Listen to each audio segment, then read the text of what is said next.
What does father-inclusive practice look like to me, Doug Laidlaw?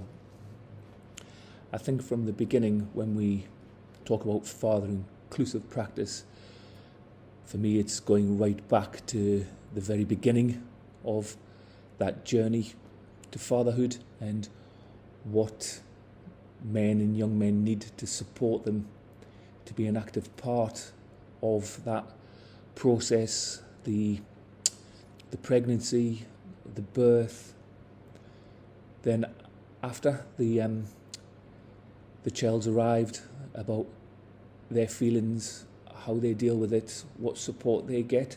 So there's a number of things that need to be put in place to make sure that this happens, and a number of services that become involved in the parent's life and the child's life and the family life right from the beginning.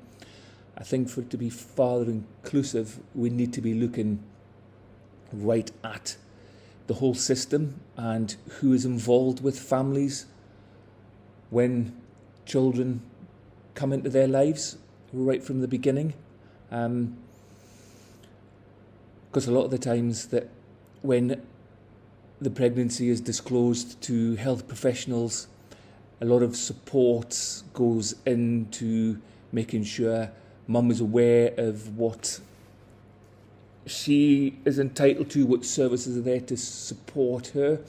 And I think if we had an inclusive practice where that was also included in DAD, now I know there is services that try to do that, but it's not embedded in the practice. It's kind of embedded in sometimes the practitioner more than actually part of the service. So I think that will need to be looked at.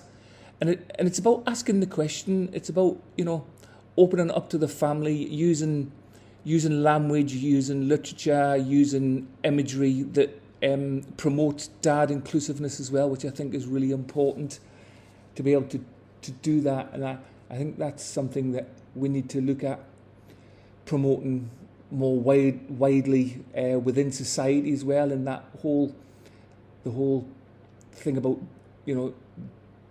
DAD is as important, can do the job, and can be recognised to being a really, really valuable part of that process, and really help professionals that are involved with the families meet the needs of those families as well.